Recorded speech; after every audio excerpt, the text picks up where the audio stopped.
The night he refused to let her die. Part 1. At 2:47 a.m., a dying woman begged a stranger to let her go. Instead, a hospital security guard with no medical license put his hands on her chest and changed both their lives forever. What he did next made 3 doctors question everything they thought they knew about the quiet man who walked their halls at night. Before we begin, if you find yourself pulled into this story, please hit the like button and drop a comment telling me what city you're watching from.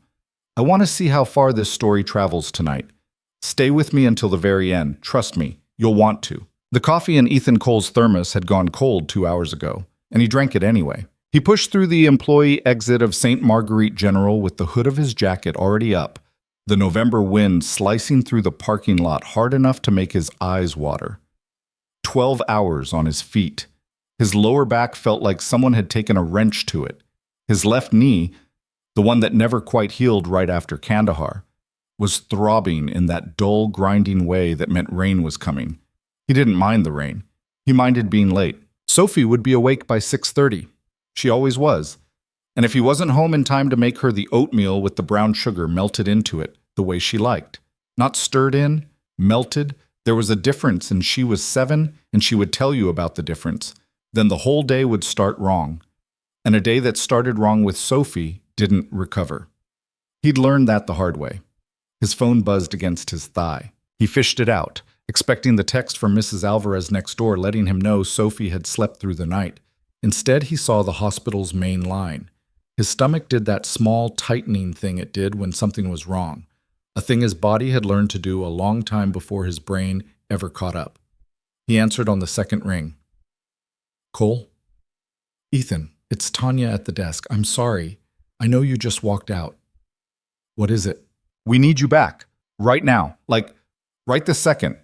He was already turning around, already walking. The cold had stopped registering. What's going on? MVA came in 40 seconds ago. Head on. Some kid ran a red at Elm. We've got... She broke off. He could hear something in the background, a woman's voice going up in pitch, a metal cart being slammed against a wall. We've got a situation I can't explain right now. Just get in here. 2 minutes. He made it in 1. The automatic doors shuttered open for him and the warmth hit his face along with the smell. That smell. The one civilians never recognized and he could never forget. Blood and iodine and the faint, sharp ammonia of fear sweat. Someone was shouting down the corridor. A phone was ringing and nobody was picking it up. Tanya waved him through from behind the triage desk without looking up, her fingers flying across a keyboard. Bay 3, go. He didn't ask why security was being called to a trauma bay. He already knew the answer, and he hated it. He hated it because he'd seen it coming for weeks. The hospital was bleeding staff. 2 doctors had quit in October. One of the attendings had been pulled to county for a mass casualty drill and hadn't come back yet. The night shift was running on fumes and prayer and Dr. Patel was at a conference in Chicago, which meant there was no one. Ethan rounded the corner into Bay 3 and stopped. The woman on the gurney was maybe 25. It was hard to tell. Her face was a mess of blood and the kind of abrasions that come from a windshield giving way at speed, and one side of her jaw was swelling like a fist, and her hair, it had probably been blonde before, he thought, before the blood. Her left leg was turned out at an angle that made his stomach go cold. Compound femur. Had to be. 2 nurses were working on her. A younger one, maybe 23, was trying to get a line in and her hands were shaking so badly she was going to blow the vein. The other one, Darlene, a woman Ethan had nodded to in the break room maybe 100 times, was on the phone, her face the color of old paper. Where's the doctor? Ethan said. Darlene looked up. Marcus is 40 minutes out. He's coming from home. We've got an ambulance run inbound from the pileup on I-65, and Goldstein is in OR2 with the kid from the same accident. There's no one. 40 minutes? 40 minutes. Ethan looked at the monitor. Blood pressure, 78/41. Heart rate 132. Sats dropping. She didn't have 40 minutes.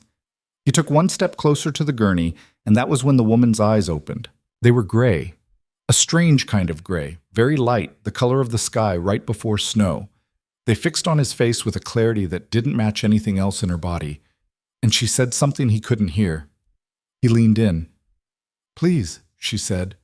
Her voice was thin and wet. Please, I don't want this. I don't want to be. Please just. Hey, look at me. Let me go. Just let it be quick. I can't. Darlene made a small sound behind him. The younger nurse had frozen with the IV needle still in her hand. The woman's eyes fluttered. I'm tired, she whispered. I'm so tired. Please. And the whole room, for 1 second, went absolutely still. Ethan had seen this before. He'd seen it in the back of a Blackhawk flying out of a valley in Helmand, with a 19-year-old kid from Tulsa bleeding out on his lap. And the kid had said almost the exact same words, in almost the exact same voice, and the kid had died. He'd seen it in a ditch outside Mosul. He'd seen it in a kitchen in a duplex in Fort Bragg on his wife's face, and he had been standing 3 feet away holding a dish towel, and he had not been fast enough that time either. He was not going to see it again tonight. He set his thermos down on the counter. He took off his jacket. He rolled his sleeves up to the elbow, deliberate, no wasted motion. Ma'am, he said to Darlene, and his voice had changed. It had dropped half an octave and lost every ounce of the soft, careful tone he used when he was walking visitors to the parking garage. I need you to get off the phone. Darlene stared at him. Get off the phone, he said again. Put it down. I need you listening to me. Ethan, you can't. Darlene, please. She put the phone down. What's her name? He said. Lena. Lena Hart. That's what the EMTs. Good. He moved to the head of the gurney. The younger nurse, her badge said Maya, was still frozen. He looked at her and kept his voice level. Hey, Maya, I need you with me. Can you be with me? She nodded. Her eyes were huge. Good. You're doing great. I need you to go get me 2 units of ONEG right now, not in 5 minutes. Right now. Tell them it's for Heart and Bay 3, and if they argue, you tell them Cole said open it. Can you do that? Yeah. Go. She went. She went fast, which was the only thing that mattered. He put his fingers on Lena Hart's throat, found the pulse. Thready. Racing. He watched her chest rise and fall, and he didn't like the pattern. Something under the sternum wasn't right. He bent his head and listened, and then he lifted the hem of her shirt and saw the seatbelt bruise blooming purple across her abdomen, and he swore under his breath in a language that wasn't English. Darlene, is there an ultrasound in here? Yes, get it. I need a fast exam. And page Marcus again and tell him if he doesn't have wheels under him in the next 60 seconds, this woman is going to be dead when he gets here. Use those words. Darlene didn't move. She was staring at him. Everyone in that room was staring at him. The security guard with the cheap uniform and the name tag that said E. Cole, and the 5 o'clock shadow and the tired eyes. The man who had brought her a coffee from the break room 2 weeks ago when her husband went into the ICU.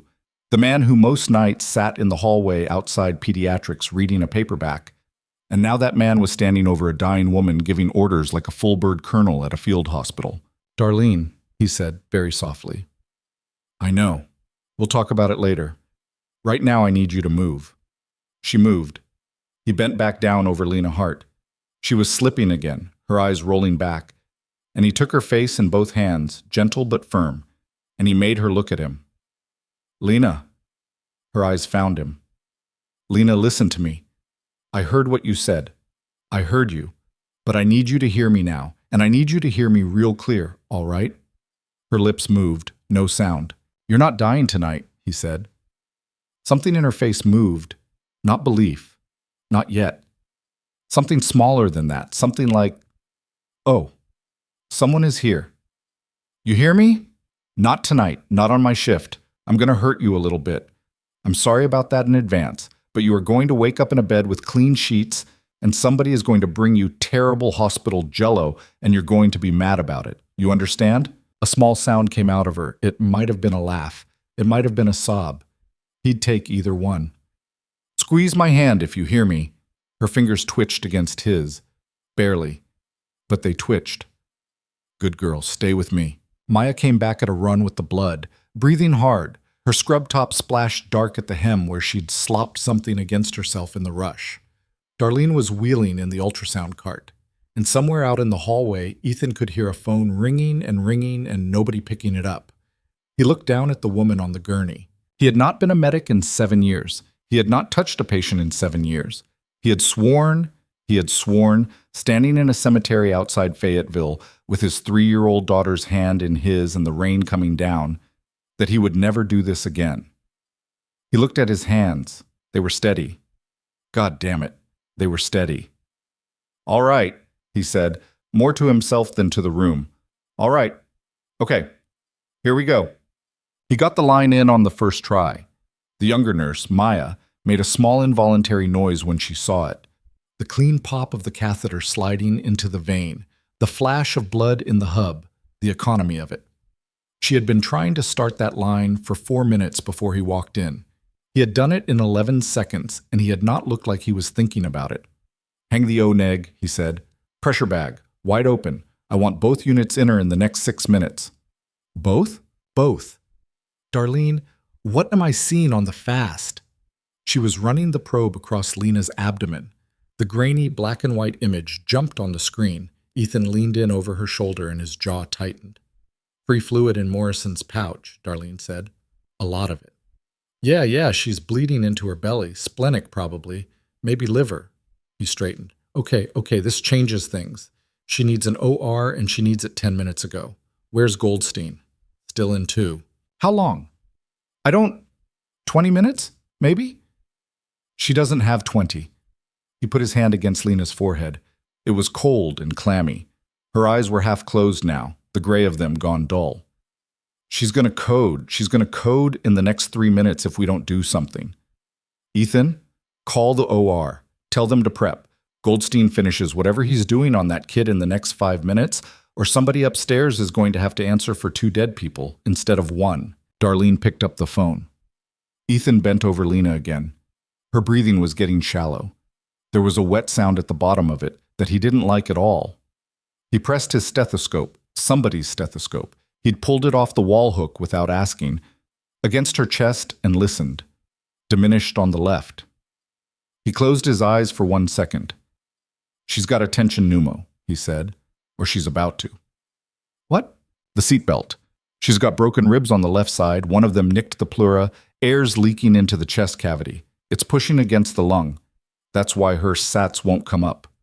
Maya said very quietly, "How do you—" "I need a 14-gauge needle, and I need it right now." "Ethan, what?" "Now, Maya."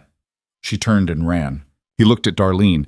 Darlene was holding the phone against her shoulder and staring at him with an expression he couldn't read. Some kind of complicated mix of fear, maybe. Respect. Something else under both of those. "You know what I'm about to do," he said. She nodded.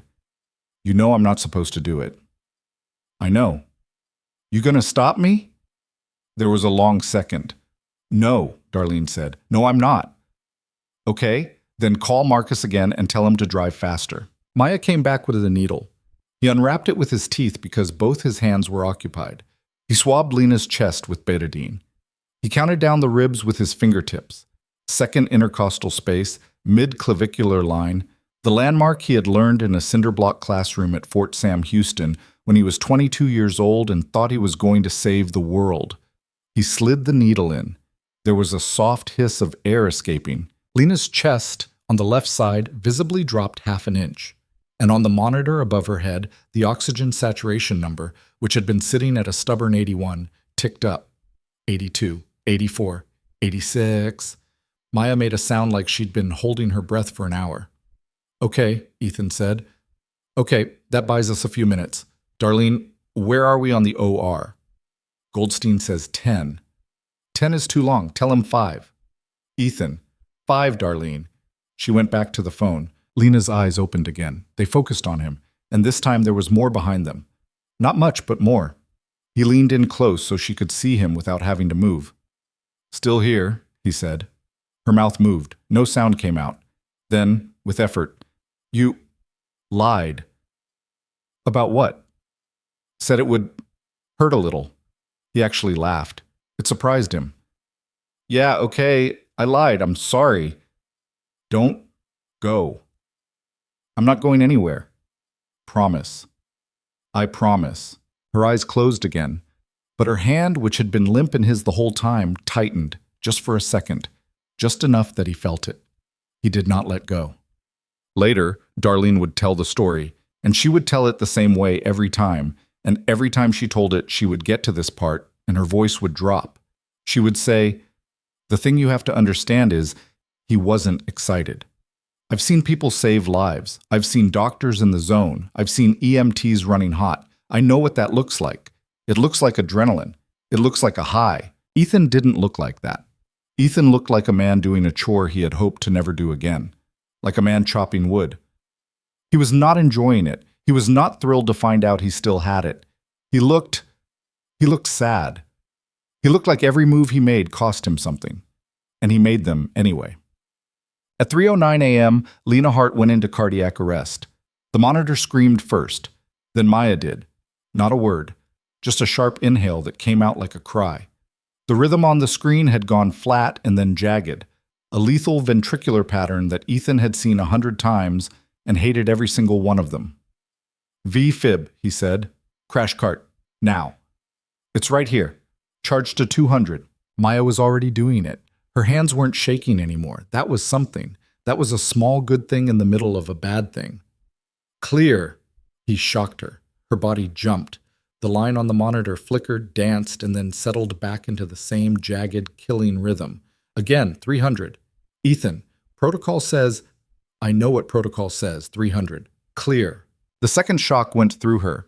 Ethan had his hand on her wrist, feeling for the pulse, before the paddles had even lifted, and for a long second, an impossibly long second, there was nothing. Then, under his fingers, a single weak thump. Then another. Then a rhythm. Ragged, uneven, but a rhythm. He let out a breath he hadn't known he was holding. "Sinus tach," Maya whispered, staring at the screen. "She's in sinus tach." "Yeah." He was already looking at the door, willing it to open, willing Goldstein to walk through it. "Yeah, she's back, for now." He looked down at Lena. She was unconscious. Her mouth had gone slack. A small trail of blood had run from the corner of her lip onto the sheet, but her chest was rising and falling in something that looked almost like a normal rhythm, and the oxygen saturation number on the monitor was creeping upward. And then the door banged open and Dr. Marcus Iodele came through it at a dead run with his coat half on and his face wild. And he took one look at the room, at the monitors, at the blood on the floor, at the needle still sticking out of Lena's chest, at the security guard bent over her with his fingers on her pulse. And he stopped. He stopped dead. "What in God's name?" he said. Ethan straightened. "She had free fluid in the belly, he said. His voice was calm and flat and a little bit exhausted. "Probable splenic laceration. She had a tension pneumo on the left. I decompressed with a 14 gauge in the second intercostal. You're going to want to put a real chest tube in before you move her. She coded about 90 seconds ago, V-fib, came back on the second shock at 300. She's had 2 units of ONEG. I've got a third hanging. Blood pressure's garbage, but it's better than it was. She needs an OR, and she needs it now." Marcus stared at him. Marcus stared at him for a long, long time. Then Marcus said, very quietly, "Who are you?" Ethan didn't answer. He was looking down at Lena's face. Her eyes were closed. Her lashes were crusted dark with something, blood or mascara or both. There was a bruise blooming across her cheekbone that was going to be ugly for a month. And she was breathing. She was breathing. "I'm nobody," he said. "Take her. Go." Marcus opened his mouth. "Go, Marcus." They went. 3 orderlies came in behind Marcus, and they got her onto a transport gurney, and they were moving her out the door before Ethan had even stepped back. And in the hallway, there was Goldstein already in scrubs and a mask, and somebody had paged anesthesia, and the wheels of the gurney made a high, thin sound on the tile as they rolled her away toward the elevator. The last thing Ethan saw of her was her hand. It had fallen off the side of the gurney and was hanging there as they rolled, fingers curled slightly inward, the skin very white against the dark metal of the rail. Then she was gone. Trum. The silence in the bay after they left was the loudest thing he had ever heard. Maya was sitting down. She had not meant to sit down, he thought. Her knees had just given out, and there happened to be a stool behind her, and she had landed on it. She was staring at the floor. Her hands were pressed flat against her thighs, and he could see the tremor in them from across the room. Darlene was standing by the counter. She had both her palms flat on it, and her head was down, and her shoulders were rising and falling with her breathing in a way that was very slow and very controlled, like she was counting. The bay was a wreck. The floor was slick with blood. The crash cart was open. Gauze wrappers and needle caps and the torn shreds of packaging were scattered across every flat surface. Someone's paper cup of coffee had been knocked over and was dripping off the edge of the counter in a slow brown stream. Ethan looked at his hands. They were covered in blood up to the wrists. Some of it was starting to dry, tacky and dark, in the creases of his knuckles. He walked over to the sink and began to wash them. He washed them carefully, methodically, the way he had been taught a long time ago. Fingertips first, then palms, then the backs of the hands, then up the forearms past the elbow. He watched the water turn pink and then clear and then pink again as he worked. "Ethan," Darlene's voice behind him. "Yeah. You're going to have to talk to somebody. I know. Administration, legal. I don't know how this works." "I know. You just..." Her voice cracked a little. "You just did things that you cannot do. You're not licensed. You're not... God, Ethan, what were you before this job?" He turned off the water. He reached for a paper towel. He dried his hands with the same deliberate care he had used to wash them. "A long time ago," he said, "I was something else." "What?" He didn't answer. He picked up his jacket from where he had dropped it on the floor. It had blood on the sleeve. He looked at it for a long second and then folded it over his arm. "I need to go home," he said. "Ethan?" "Darlene. I have a 7-year-old at home who is going to wake up in an hour and a half, and she is going to want oatmeal, and she does not know about any of this, and I would like to keep it that way, please. I need to go home." Darlene looked at him. "Go," she said. "Go. I'll handle the paperwork. Go home." He nodded. At the door he stopped. He looked back at Maya, still sitting on the stool with her hands pressed to her thighs. "Hey," he said. She looked up. "You did good," he said. "You held together. That's harder than it looks. You're going to be a hell of a nurse." Her face crumpled. She nodded, fast, not trusting her voice. He walked out. The parking lot was empty and cold, and the rain had started after all, a thin, hard drizzle that came down at an angle and stung his face. He walked to his truck, an old F-150, the blue paint fading to gray on the hood, one of the headlights taped up from where a deer had sideswiped him in October. And he got in, and he put the key in the ignition. He did not turn it. He sat there in the dark with his hands resting on the wheel for a long time. He thought about the color of her eyes, that strange pale gray. He thought about the way her fingers had tightened on his, just once, just for a second. He thought about how she had said you lied, and how she had almost smiled. He thought about Rachel. He had not thought about Rachel in a conscious, deliberate way, for he didn't even know anymore. He thought about her in glancing, unbearable flashes, in the way her handwriting looked on the grocery list stuck to the side of the fridge that he could not bring himself to take down, in the way Sophie tilted her head when she was concentrating and it was Rachel's exact head tilt, in the way the left side of the bed stayed cold all night. He thought about her that way, but he did not think about her, not the whole of her, not her voice saying his name, not the afternoon in the kitchen with the dish towel in his hand. He was thinking about her now. He put his forehead down on the steering wheel. He breathed in. He breathed out. "Damn it," he said to the empty cab of the truck. "Damn it, Rachel." After a while, he sat up. He wiped his face with the back of his wrist. He turned the key. The engine caught on the second try, the way it always did in the cold, and he pulled out of the lot and onto the wet road with his headlights cutting a thin tunnel through the drizzle, and he drove home. Mrs. Alvarez was asleep on his couch with the TV on mute and a crossword puzzle half finished on her lap. He thanked her quietly, walked her to the door, watched her go up the steps of her own house next door. He locked his door behind her. He turned off the TV. He went into the kitchen and started the kettle for oatmeal. Sophie's door was open a crack. He pushed it the rest of the way and stood in the doorway. She was sprawled across the bed the way she always slept, arms flung out, one leg kicked free of the comforter, her stuffed elephant.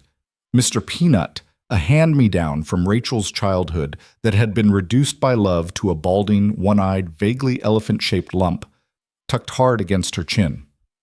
Her hair had gone every direction on the pillow. She was breathing slowly through her mouth. He stood there and looked at her for a long time. Then he walked to the bed and bent down and kissed her forehead, very lightly, and she stirred without waking and made a small satisfied sound in the back of her throat and rolled over. He stood up. He walked out of her room. He left the door open a crack the way she liked. In the kitchen, the kettle was screaming. He made the oatmeal. He got the brown sugar out of the cupboard. He put it on top of the hot oatmeal and waited, watching, as the brown crystals softened and darkened and went liquid and pooled into the center of the bowl like honey. He set the bowl on the table. He sat down across from the empty chair where his wife used to sit, and he put his head in his hands, and he did not cry. He had not cried in a long time. He was not sure anymore that he could.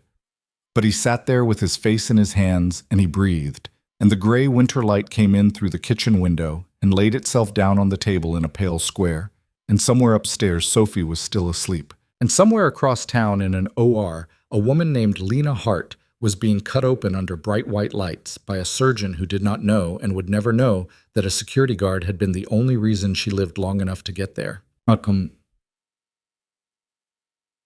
In the OR, at 3:47 a.m., the anesthesiologist, a woman named Priya Shah, who had been doing this work for 16 years, watched the patient's vitals stabilize on the screen above her head. She watched Goldstein's hands moving inside the abdominal cavity, steady and quick. She watched the suction clear away another wash of blood. She said, to nobody in particular, whoever got her here did a hell of a job. Goldstein didn't look up. His hands did not stop moving. That wasn't a paramedic, he said. No? No, I spoke to Ayodele. Apparently that was a security guard. Priya Shah was quiet for a moment. Then she said, Huh. Yeah, Goldstein said. Huh. They kept working. Lena Hart would not wake up for another 31 hours.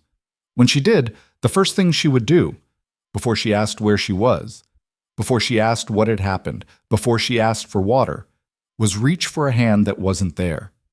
Her fingers would close on empty air, and she would say, in a voice rough with the breathing tube they had just taken out, one word, where? The nurse by the bed would lean in, confused.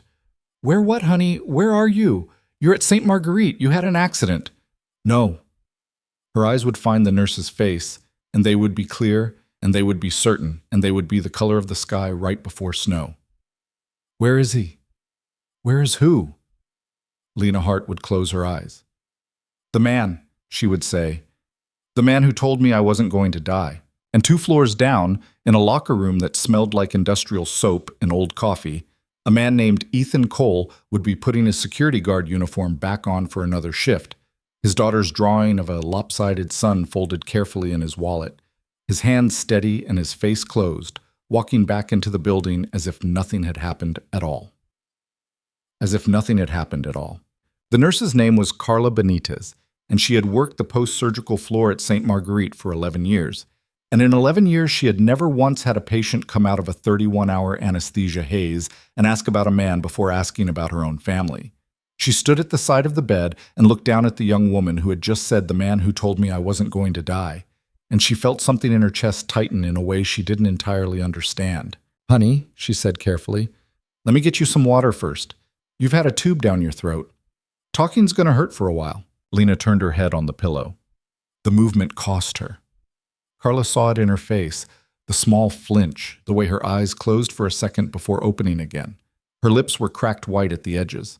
There was an IV in the back of her left hand and a blood pressure cuff on her right arm and a clip on her index finger that glowed a soft, steady red. A drain tube snaked out from under the sheet on her left side and ran down into a plastic bulb hanging off the bed rail. The bulb was half full of something dark. Water, Lena whispered.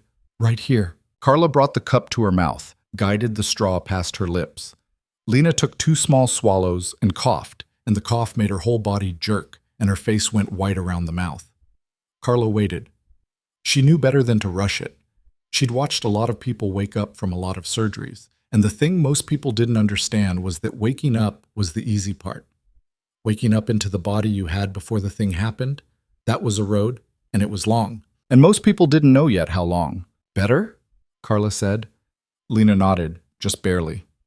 All right. Now listen. My name is Carla. I'm your nurse. You're at St. Marguerite General. You're on the 5th floor. You had a car accident 3 nights ago. Do you remember any of that? Lena's brow furrowed. She stared up at the ceiling tile above her head as if the memory might be written on it. Rain, she said eventually. It was raining. Okay, good. That's good. And a truck. There was a... She swallowed. The swallow looked like it hurt. There was a truck. Coming fast. I remember thinking, the light was red. Don't push it. You don't have to remember everything at once. Your body did a lot of work these last 3 days. You need to be gentle with it. Lena's eyes widened a fraction. She tried to sit up. She couldn't. Something in her abdomen stopped her, and she gasped, and Carla pressed her back down by the shoulder with a firm, practiced hand. Easy, easy, honey. You've got stitches that will pop if you do that. My phone, my purse, I was on my way. I was supposed to, but... Your things are in that cabinet over there. Your phone's dead. I plugged it in for you. Nobody's opened anything. Nobody's gone through your stuff. You're safe. Everything's safe. Lena's breathing was fast and shallow now. Carla watched the monitor above the bed. Heart rate climbing. Not dangerously, but climbing.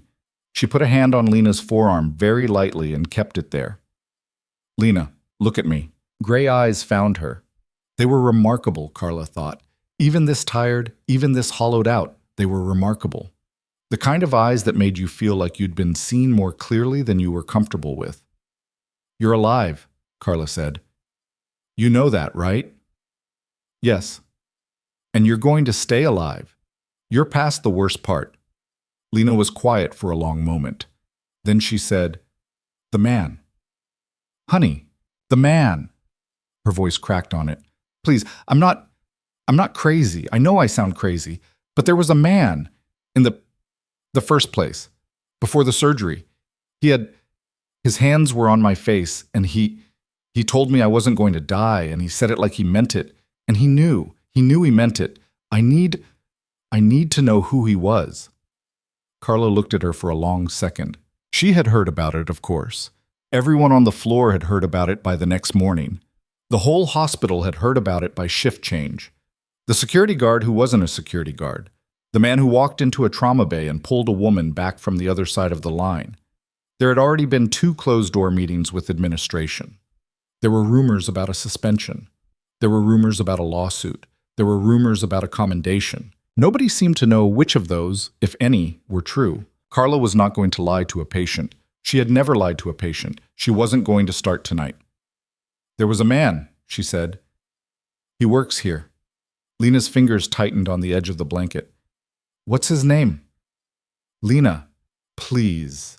Carla let out a slow breath. His name is Ethan Cole, she said. He works the overnight shift in security. And that's all I'm going to tell you because the hospital has asked us not to talk about it. And because honestly, honey, it's not my story to tell. If you want to know more, you're going to have to ask him yourself. And you're not asking anybody anything for at least another 2 days because you're going to sleep and you're going to eat some terrible soup. And you're going to let your body remember how to be a body, okay? Lena was staring at her. Ethan Cole, she repeated. The syllables came out careful, like she was setting them down on a shelf somewhere inside her head where she wouldn't lose them. Ethan Cole. Yes. Now close your eyes. I don't want to close my eyes. Too bad. Close them anyway. A ghost of something. A smile. Maybe the idea of a smile. Touched the corner of Lena's mouth. Her eyes closed. Within 90 seconds, her breathing had deepened and evened out, and Carla stood by the bed and watched her for another full minute before she walked back out to the hallway. And then she went straight to the nurse's station and sat down hard in the rolling chair and stared at the wall for a while without really seeing it. You all right? The charge nurse, Denise, looked over from the other computer. Yeah. She asked about him? First thing out of her mouth. Denise didn't say anything. She went back to typing. After a while, she said, I don't know what we're supposed to do with this, Carla. Me neither. Goldstein talked to her family last night. They came in from Seattle. Did you see them? I saw the father, tall guy, silver hair. Looks like he hasn't slept since the phone call. That's him. Apparently that's Denise lowered her voice. Apparently that's Richard Hart. The Richard Hart. Hart Holdings. The one who just took his company public last year. Carla turned in the chair. You're joking. I am not joking. I am genuinely not joking.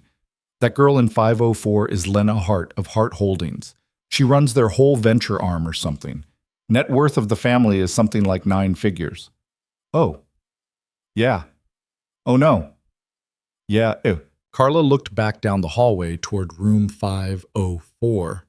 That poor man, she said quietly. Which one? The security guard. Denise thought about that for a second. Yeah, she said. Yeah. Ethan did not know any of this. Ethan was in his kitchen making grilled cheese sandwiches for his daughter, who was sitting cross-legged on the counter because she had recently decided that the counter was the only place worth sitting in the entire house, and who was in the middle of explaining to him, at length and with great emotional investment, why her second-grade teacher, Mrs. Pemberton, was wrong about the existence of a planet called Pluto. And Dylan said that Pluto is not a planet anymore because it got demoted, and Mrs. Pemberton said that was correct. But Dad, listen. I'm listening, kid. That doesn't make any sense because if you take something off a list, that doesn't mean the thing goes away. It's still a thing. It's still there. It didn't go anywhere. It's still doing its little orbit, right? It's still doing its little orbit. It is still doing its little orbit. So it's still a planet. Well, I mean, it's still a planet, Dad. Just say it's still a planet. Ethan flipped the sandwich with a spatula. The butter had browned just right. He'd learned to make a grilled cheese from his mother when he was about Sophie's age, and he had passed the method down with a kind of reverence that he did not apply to almost anything else in his life. You used real butter. You used 2 kinds of cheese. You cooked it low and slow. You did not press it down with the spatula, no matter how tempting it was. Soph, he said. What? If you and a bunch of other people agree on what something is called, and then you change the rules about what that word means, is the thing still that thing? Yes. Why? Because Pluto doesn't care what we call it. He laughed. It surprised him a little. The laugh came up out of his chest easy, the way it only ever did with her. That's a pretty good answer, he said. It's a great answer. It's an excellent answer. Mrs. Pemberton should have given me a sticker for that answer. I didn't get a sticker, Dad. Not 1 sticker today. Eva got 2 stickers and her handwriting looks like a raccoon. A raccoon.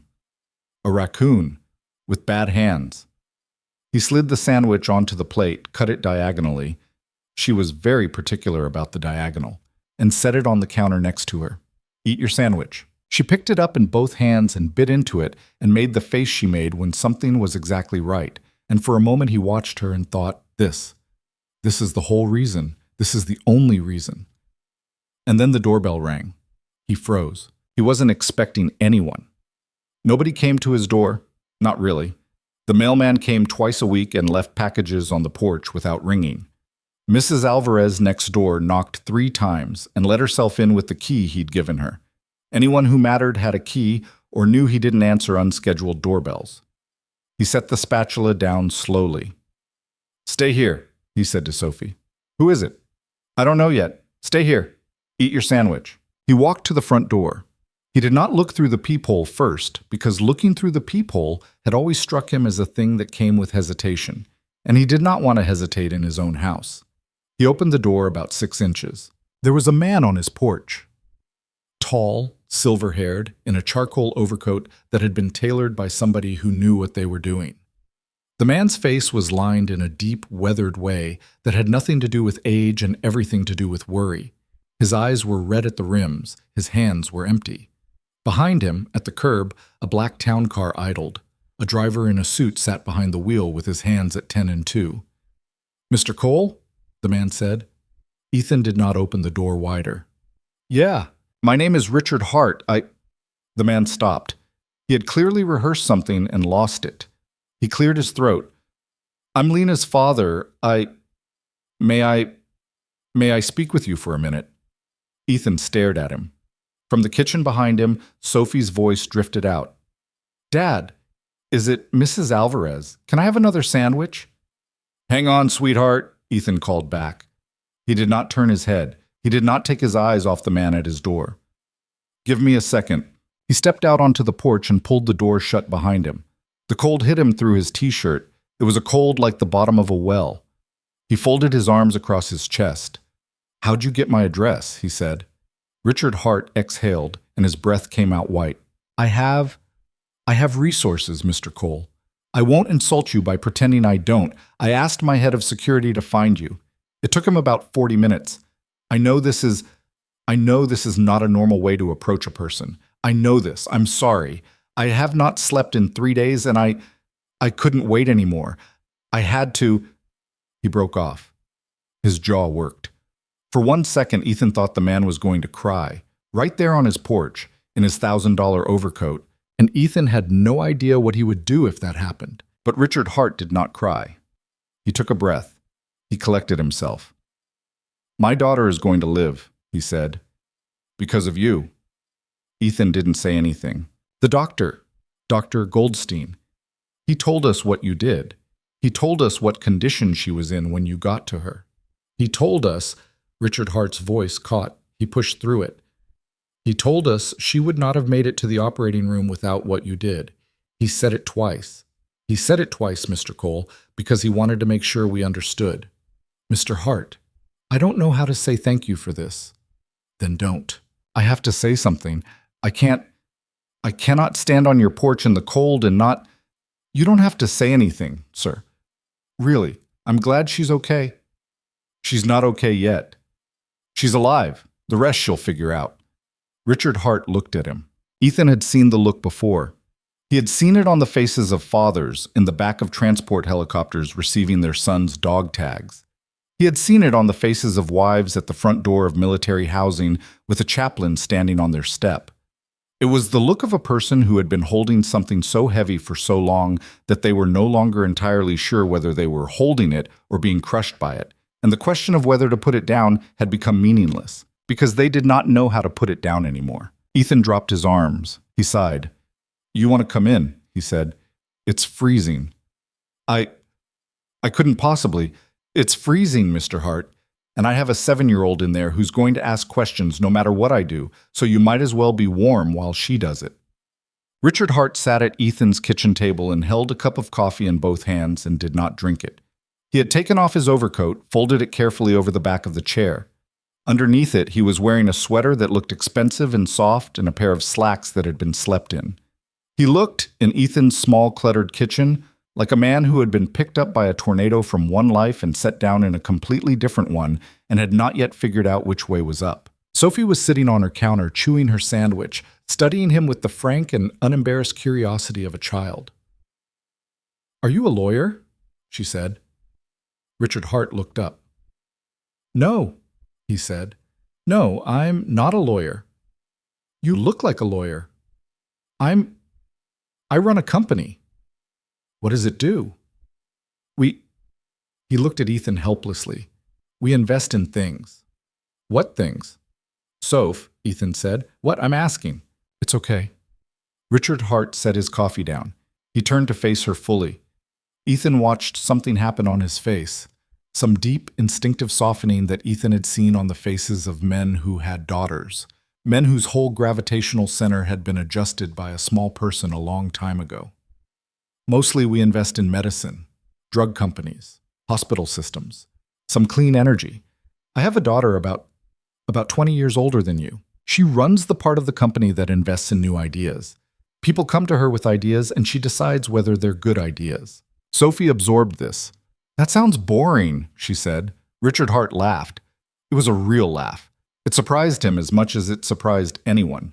It came up out of him and cracked in the middle, the way a laugh does when you haven't used it in a long time. "Yeah," he said. "Yeah, sometimes it is." "What's your name?" "Richard." "I'm Sophie." "It's very nice to meet you, Sophie. Do you have grilled cheese at your house?" "Soph," Ethan said again. "I don't," Richard Hart said gravely. "I should, though. Your father's a very good cook. He uses 2 kinds of cheese. That's the trick." "I will remember that." Ethan stood at the counter with his arms folded and watched this transaction happen in his kitchen and did not know what to do with any of it. He had not had a man sit at this table since since Rachel's father had come out for the funeral 6 years ago, and they had sat across from each other in a silence that neither of them had known how to break, and they had not spoken again since. Sophie slid off the counter with her plate. "I'm going to go watch my show. You can watch 20 minutes, and then homework." "I did my homework already, Dad." "Did you do the math part or just the reading part?" She paused. "The reading part." "Thought so. 20 minutes of the show, then the math part." "Fine." She padded out of the kitchen. Her socks were purple and had little bumblebees on them. Ethan watched her go, and when she was out of earshot, he turned back to Richard Hart, and his face, which had been open while she was in the room, had closed again. He sat down across from the man who had come to his house. "All right," he said. "Say what you came to say." Richard Hart set his cup down. "Mr. Cole." Ethan, He took a breath. "I want you to know I am not here to intrude on your life. I'm not here to offer you money. I know how that would sound. I know how that would feel. I don't—" He shook his head. "My daughter is a very particular person. She is not going to let this go.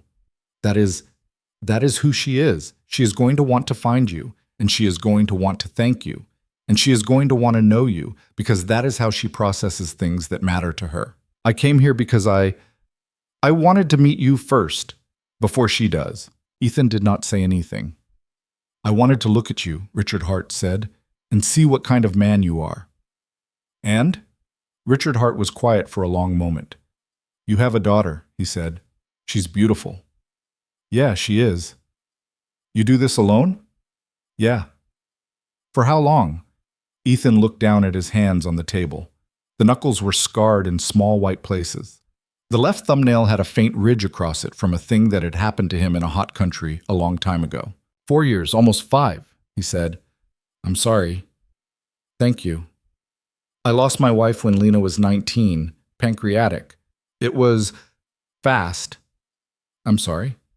"I didn't raise her alone. I had people. I had—" Richard Hart waved a hand vaguely. "I had a life that meant I could pay other people to make sure the lights came on. You didn't have that." "No. So I'm telling you I see it. What you're doing, I see it, and I'm—" He stopped. He looked down at his coffee. "I'm grateful. That's all I came to say. I'm grateful that you are the man you are, because if you had been a different kind of man 3 nights ago, my daughter, my only—" His voice cracked hard, and he stopped talking and put his hand over his mouth. And Ethan looked away from him, because he knew what it cost a man like this to do that in front of a stranger. And he was not going to make him do it in an audience. Ethan got up. He went to the counter. He refilled Richard Hart's coffee cup, even though Richard Hart hadn't drunk any of the coffee. He set it back down. "She's going to ask about me," Ethan said, sitting back down. "Yes." "You could have told her no." "I could not have told her no, Ethan. I have never in my life successfully told my daughter no about anything that mattered to her. I'm a very rich man who has built a very large company, and I have survived more hostile boardrooms than I can count. And I have never once in 32 years won an argument with my daughter. She is going to want to find you, and she will." "And you want what?" Richard Hart met his eyes. "I want you to decide," he said, "whether you want to be found." "But it—" After Richard Hart left, Ethan stood in his living room and listened to the Blacktown car pull away from the curb, and he watched through the window until its taillights turned the corner at the end of the street, and then he stayed standing there for a long time after, looking at nothing in particular. Sophie was on the couch watching her show. It was a cartoon about a group of talking animals who ran a bakery. She had seen every episode 40 times. She was leaning against the armrest with her chin propped on her fist and the plate balanced on her knee, and a tiny corner of crust was stuck to her cheek. He walked over. He sat down next to her.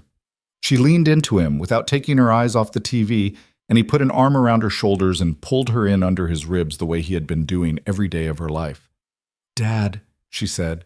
"Yeah, Soph." "Why did that man come?" "He came to say thank you." "For what?" Ethan was quiet. "For a thing at work," he said. "Like a security thing?" "Yeah, like a security thing." "Did you save somebody?" He looked down at her. She had not looked up. She was still watching the bakery animals. She had asked it the way she asked things, offhand while her attention was supposedly elsewhere, a trick she had gotten from her mother, who had always asked the hardest questions while chopping onions or folding laundry. "Yeah," he said. "Kind of." "That's nice. Is that why you look weird?" "Do I look weird?" "Yeah, you look like when I have a nightmare. That look." "I'm okay, kid." "You sure?" "Yeah." She nodded. She kept watching the show. After a minute, she reached up and patted his jaw with her small, sticky hand, a gesture so offhand and so automatic that he felt something lurch in his chest, because it was a thing Rachel used to do to him in the car on long drives. And Sophie did not know she was doing it, and Sophie had been 2 years old when her mother died, and there were things a person inherited that had nothing to do with what you taught them. "You're a good dad," Sophie said. "Thanks, kid. I'm going to do the math now." "Thank you." She slid off the couch. She took her plate. She went to the kitchen table and opened her workbook, and she started working, and Ethan sat there on the couch with his arm still curled around where she had been, and he watched her from across the room and thought, "Don't let any of this touch her. Whatever this turns into, don't let it come near her." 3 nights later, Ethan's phone rang at 10:14 p.m. He was on his couch, boots off, a paperback open on his chest. Sophie was asleep upstairs. The TV was on mute with the closed captions on because he didn't like the silence of an empty room, and he didn't like TV sound either, so this was his compromise with himself.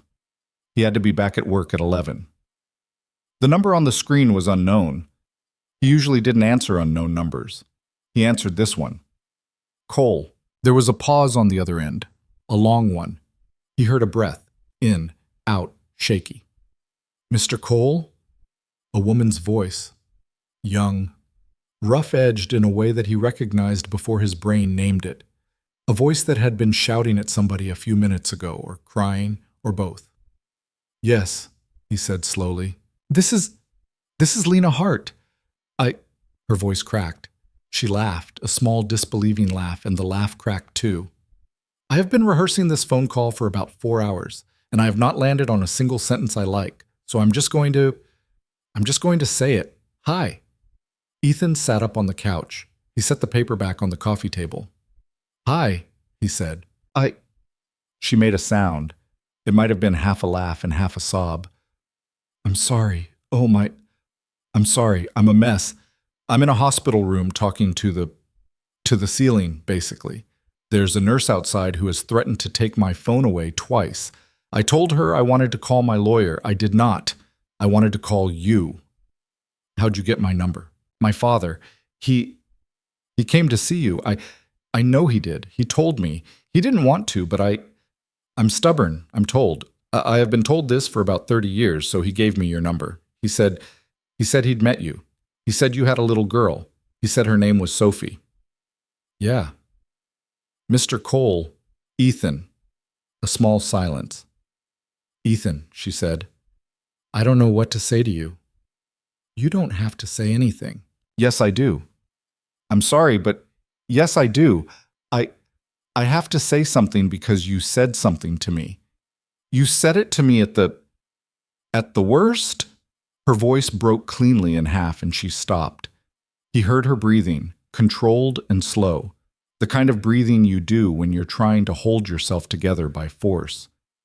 "You said I wasn't going to die, and I have replayed that in my head about 400 times in the last 3 days. I wake up and I hear it. I fall asleep and I hear it. I do not remember my own name some hours. I remember your voice." Ethan closed his eyes. He did not say anything. "I don't know what you want me to do with that," she said. "And I don't know what you want to do with it either, but I couldn't just let it sit. I had to tell you that I heard you, and that what you said, it worked, okay? It worked. Lena, I was going to die." Lena. "I was going to die and I was okay with it. That's the part I can't. That's the part. I was okay with it. I had already let go. I was tired and I was cold and I was in so much pain and I was done. And then you were there and you said what you said, and I was not done anymore." His throat had closed. He could feel it. It had happened so fast he hadn't seen it coming. He opened his eyes and stared at the muted TV and tried to breathe around it. "I'm glad," he said eventually. His voice came out rougher than he wanted. "I'm not going to ask you what you were before this. I don't need to know that tonight. My father wouldn't tell me. He said it was not his to tell." "Your father's a good man." "Yes, he is. I'm aware. So here's what I want to say to you. I'm going to be here for another week, probably, and then I'm going to go home, and then I am going to have to figure out what to do with a life I did not think I was going to have, and I don't know how to do that. I don't know how to be a person who almost died. I don't know the rules. I don't know the right size for things anymore. Everything feels too big or too small." "Yeah," he said quietly. "Yeah, I know. You know. I know. Would you?" She paused. Her voice had gotten smaller. "Would you be willing to talk to me? Sometime. I'm not asking for anything. I'm not going to show up at your house. My father told me you have a whole life and a daughter, and I'm not trying to break into any of that. But you are the only person on this planet who was there in the room with me when I made the decision to stay, and I would like to be able to call you sometimes. Is that crazy?" Ethan was quiet for a long time. He thought about his kitchen and his daughter asleep upstairs and the old blue truck parked in the driveway and the life he had built. Not out of anything beautiful, just out of showing up over and over for one small person. He thought about how carefully he had kept that life small, how deliberately he had made it not include anybody else, how Rachel had been the last person he had loved, and the last person he had promised anything to, and she had died before he could make good on any of it. He thought about the color of Lena Hart's eyes. He thought, this is how it starts. This is how something gets in. He thought, say no. Say no and hang up and go to work. "No," he said. "It's not crazy. You can call me." He heard her exhale, a long, shaky, disbelieving exhale, the sound of someone setting down something they had been carrying for 3 days without putting down once. "Thank you," she said. "You don't have to thank me. I'm going to keep doing it anyway." "Yeah, okay." "Ethan?" "Yeah. I'm really glad I didn't die." He almost laughed. It came up out of him before he could stop it, a small, rough sound he didn't recognize from his own throat. "Me too, kid," he said. "Me too." He hung up. He sat on the couch for a long time with the phone in his hand and the muted TV flickering in front of him, and he did not read another page of his paperback, and he did not turn the TV sound on, and he did not move until his watch beeped at 10:40 and reminded him that he had to leave for work in 15 minutes. He got up. He put his boots on. He pulled his uniform jacket out of the closet. He stood at the bottom of the stairs and listened, the way he listened every night before he left, for the sound of Sophie's breathing from her half-open door. He could hear it, slow and even, with the little sigh at the end of each exhale that she had had since she was a baby. He locked the front door behind him. He started the truck. He drove to the hospital. In the employee parking lot, with the engine off and the cold coming in around the seals of the windows, he sat for a minute before he got out. He looked at his hands on the steering wheel. He looked at the dark bulk of St. Marguerite General rising up in front of him, the windows lit in that sickly fluorescent green-white that nobody would ever mistake for real light. The emergency entrance sign glowing red at the far end of the building. Somewhere in there, 4 floors up, a woman was lying in a bed with a drain in her side and a phone in her hand and his voice still in her head. He did not know her. He did not know a single real thing about her. He did not know what she took in her coffee, or whether she liked her eggs scrambled, or what her favorite song was, or whether she cried at movies, or whether she had ever broken a bone before 3 nights ago. He knew one thing about her. He knew that she had decided on a metal gurney under white light at 2:57 in the morning, with his hand on her face and his voice in her ear, that she wanted to live. And he knew that he had been the thing she had decided it at. He got out of the truck. He locked it. He walked across the parking lot toward the employee entrance with his hands in his pockets and his breath coming out white in the cold. And he thought about the promise he had made to a dying stranger under panic light 3 nights ago. And he thought about how promises, real ones, the kind a person meant, did not end when the moment ended. They kept going. They followed you home. They sat down at your kitchen table across from you. They called you at 10 at night and cried on the phone. They asked you, in a small voice, whether they were crazy for wanting to hear your voice. He pushed through the employee door. Tanya at the desk looked up and saw him, and her face did something complicated, some mixture of warmth and wariness, and something almost like sorrow. And she did not say anything. She just nodded at him. He nodded back. He walked down the corridor toward his post. Outside room 504, on the 5th floor, the lights were low. A nurse named Carla Benitez was doing her 10 o'clock rounds. She stopped at the open door and looked in. The woman in the bed was asleep, finally, the phone still loosely held in her hand, a small, almost smile on her face that Carla had not seen on her for 3 days. Carla stood there in the doorway for a minute. She watched the woman breathe. Then she walked on down the hall, and the hospital went on humming around them all. The people in it, the ones who would never know about each other, the ones whose lives had already crossed without knowing, and the ones whose lives were about to. And outside, the cold November wind pushed a few dry leaves across the parking lot, and somewhere in the sleeping house on the other side of town, she called him again 4 nights later. He was in the break room at 1:20 in the morning, standing at the counter with a styrofoam cup of coffee that tasted the way all 1:20 a.m. coffee tasted everywhere in the world, and his phone vibrated against the counter, and the screen lit up with a number he had now saved under one letter, L. He looked at it for 2 full rings before he picked it up. Hey. Hi. Her voice was quiet. She always sounded quiet when she called him, as if she were aware that she was borrowing space that did not belong to her. Bad time? I'm on my break. You got maybe 10 minutes. That's fine. That's plenty. I couldn't sleep. They cut my pain meds down tonight, and my body is not thrilled about it. And I'm lying here counting the holes in the ceiling tile. And there are a lot of holes, Ethan. There are a lot of holes, and I was going to lose my mind, so I thought I'd call. How many holes? What? How many holes in the tile? I'm up to 140 on one tile. There are 19 tiles I can see from here. That'll keep you busy. It will not keep me busy. It will drive me insane. Tell me about your night. Tell me about something that isn't this room. He looked around the break room. It was beige and it was small, and the fluorescent light was humming the way the fluorescent lights always hummed in this hospital, and somebody had left a half-eaten donut on the table with a little dark dent where a thumb had pushed into it. Somebody left a donut on the table in here, he said. It's got a thumbprint in it. Whose thumbprint? I don't know, a donut thumbprint. That's disgusting. Are you going to eat it? I am absolutely not going to eat a donut with somebody else's thumbprint in it. Good. I would have lost respect for you. I'd have lost respect for me. She laughed. It was a small laugh, thin at the edges, but it was a real one, and he could hear that she was lying down when she made it. The sound muffled slightly, the way a laugh sounded when it went into a pillow. How's your... She stopped. How's your daughter? She's all right. She had a meltdown at bedtime about whether or not tomorrow's picture day at school. It's not picture day. She is convinced it's picture day. I have a paper from the school in my pocket that says picture day is next Wednesday, and she does not care about the paper. Oh, I love her already. Yeah, well, you can love her from afar, is the deal. He heard Lena go quiet on the other end. Not offended quiet, just quiet. Thinking.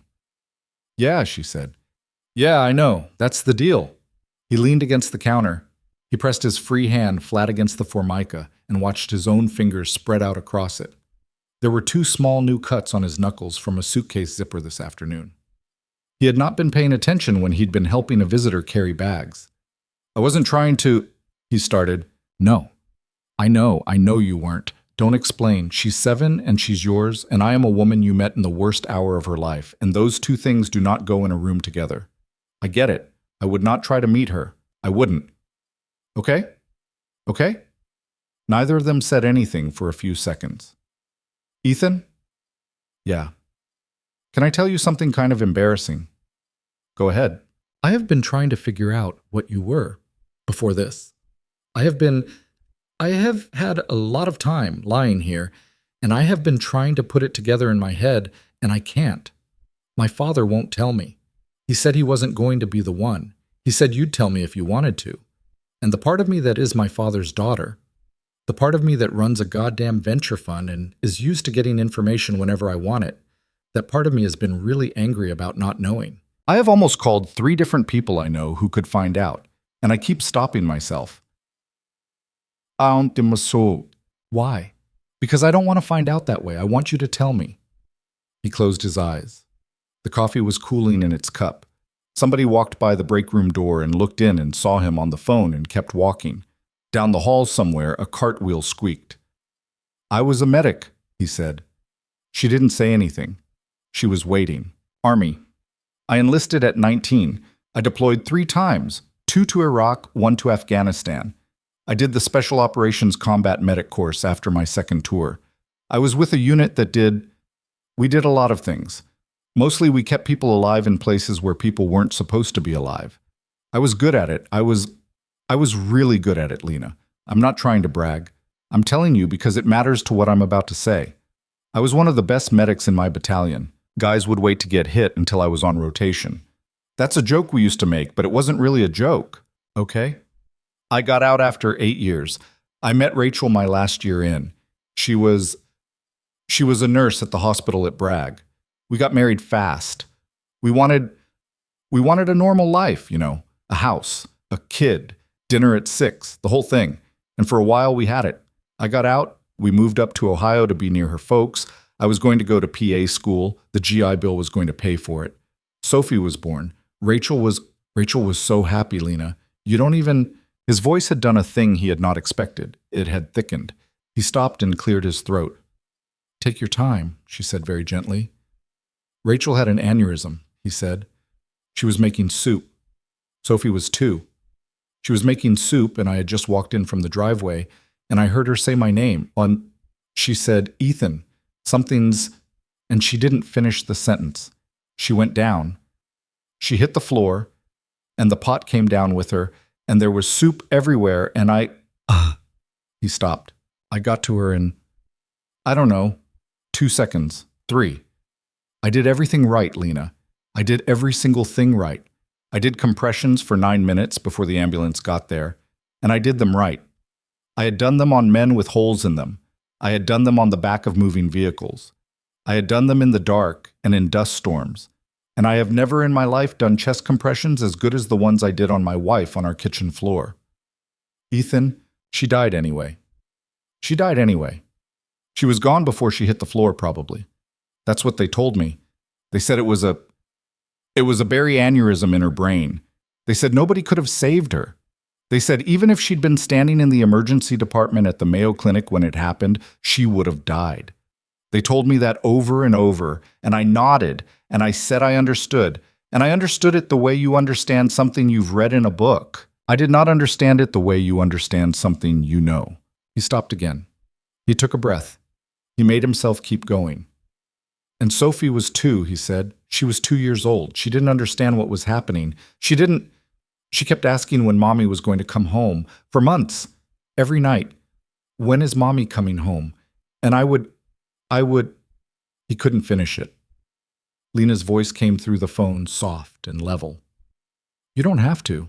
I quit medicine, he said. I didn't officially quit. I didn't tear up my certs. I just stopped. I got this job because it had overnight hours and there was a neighbor who could sit with Sophie and I could be home for breakfast, and because the uniform was easy, and because I didn't have to. I didn't have to be the guy who knew things anymore. I just had to walk the halls and make sure the doors were locked.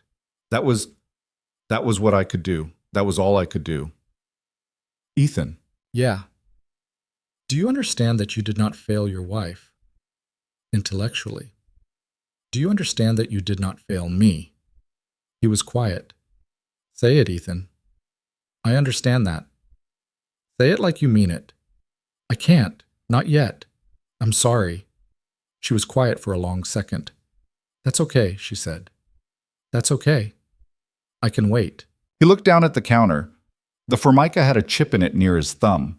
Somebody had taped a Xeroxed flyer to the fridge for a staff baby shower that had already happened 3 weeks ago, and nobody had taken it down yet. The clock on the wall read 1:34. My break's almost over, he said. Okay, I'll let you go. Ethan? Yeah. Thank you for telling me that. I know what it cost you. Yeah. Go do rounds, but he went and did rounds. He walked the basement corridor first because he always walked the basement corridor first. It was the loneliest hall in the building, and in his opinion, that was where a person who had just told the whole truth to somebody for the first time in 4 years should walk. The basement smelled faintly of laundry and floor wax. The lights buzzed. A janitor nodded to him from the far end, and Ethan nodded back, and that was the whole of the social contact on the first pass. By the time he'd made it back upstairs to the main floor, he'd gotten his face in order. This was a thing he was good at. He had spent a long time being good at this. You put the feeling in a box. You put the box on a shelf. You came back for it later, in the privacy of your own truck at the end of a shift, or you did not come back for it at all, and you let dust collect on it until the shape of it got hard to recognize.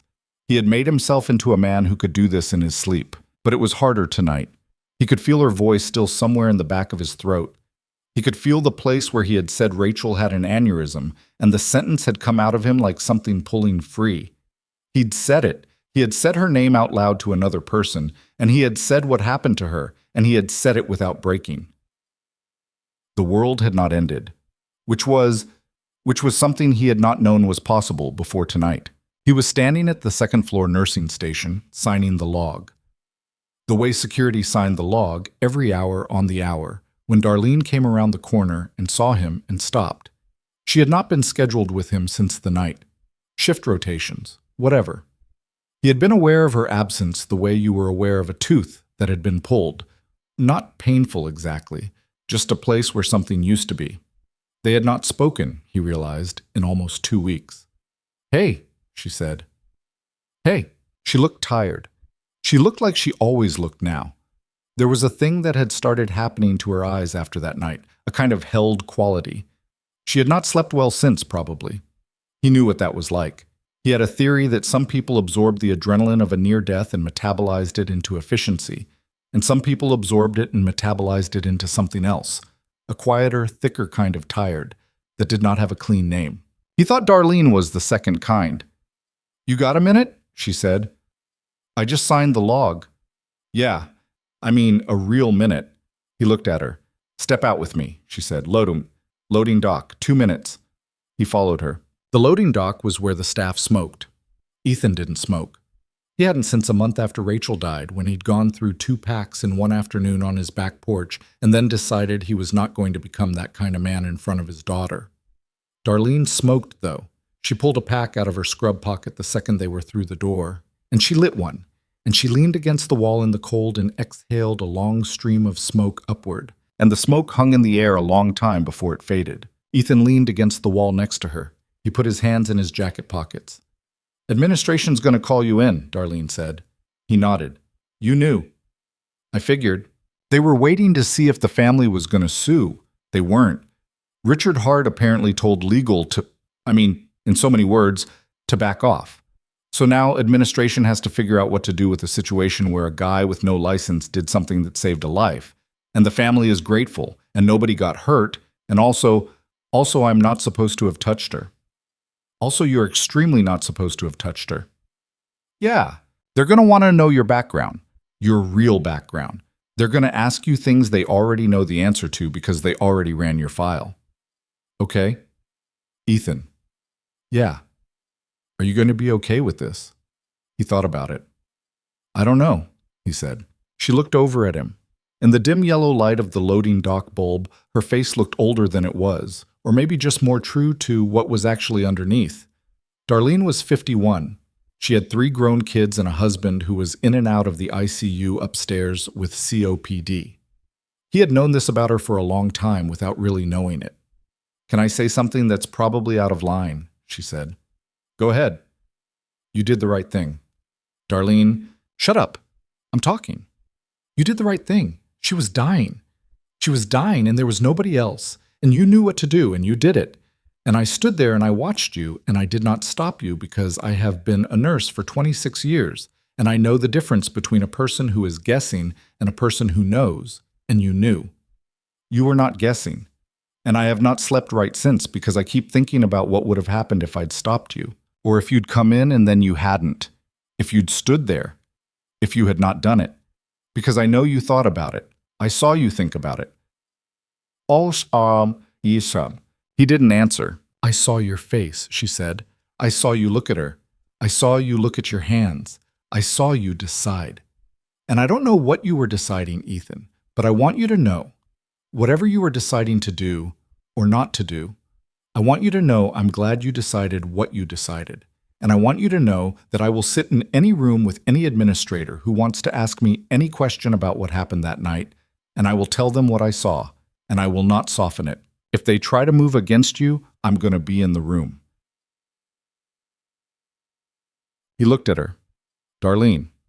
Yeah, that might cost you your job. Ethan, honey, I am 51 years old and my husband has a lung capacity of 40%, and I have been working 12-hour night shifts since Reagan was president. There is very little left they can threaten me with that I am afraid of. He huffed out something that was almost a laugh. Okay, he said. Okay. She took another drag of her cigarette.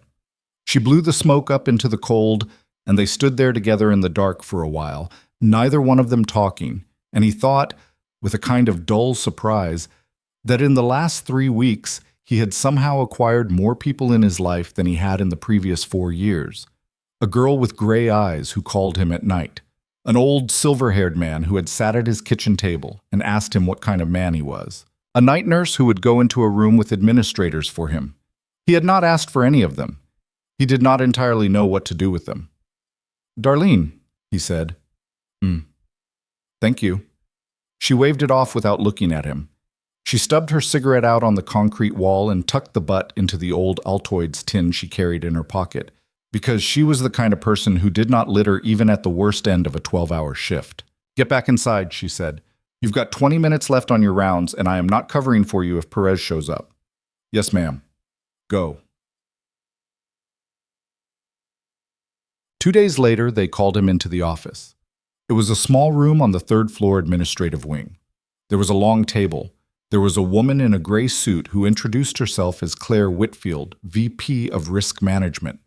There was a man in a navy suit who introduced himself as Douglas Meyer, from legal. There was Dr. Marcus Iodele, who had caught Lena that night, who nodded at Ethan as he came in and did not quite meet his eyes. And there was Richard Hart. Ethan stopped in the doorway. Mr. Hart. Ethan. I know, I invited myself. Sit down. Ethan sat. Claire Whitfield opened a folder. It was thick. It contained, Ethan could see from the edge of the page on top, a copy of his DD-214. His security guard application, his medic certifications with their expiration dates neatly highlighted, a printout of something that might have been a commendation letter from 2011, and his social security number in large font at the top of the next page down. She closed the folder before he could see more. Mr. Cole, she said, thank you for coming in.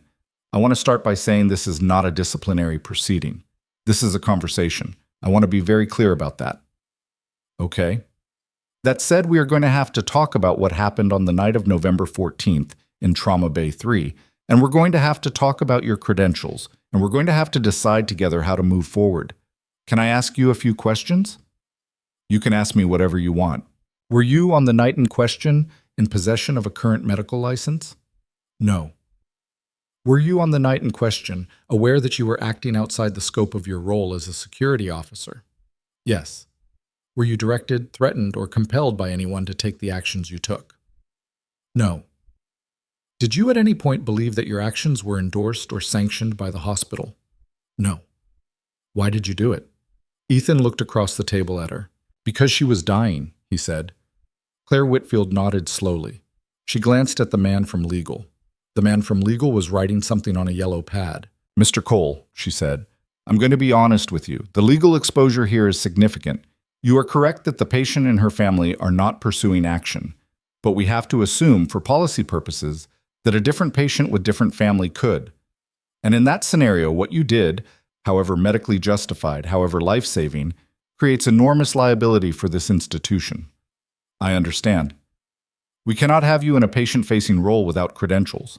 I understand. However, she paused. She looked down at the folder. She did not open it. However, she said, there are other options. Dr. Iodele and I have been in conversation, and we would like to propose something to you. But before we do, Mr. Hart asked if he could speak first. Is that all right with you?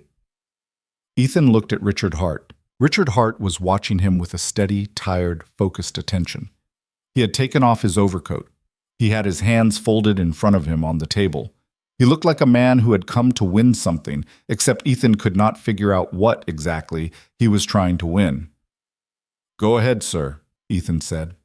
Richard Hart took a breath. "Mr. Cole," he said, "I'm going to say a few things, and I would like you to let me finish before you respond, because I have been thinking about what I'm about to say for about a week, and I don't want to lose my place.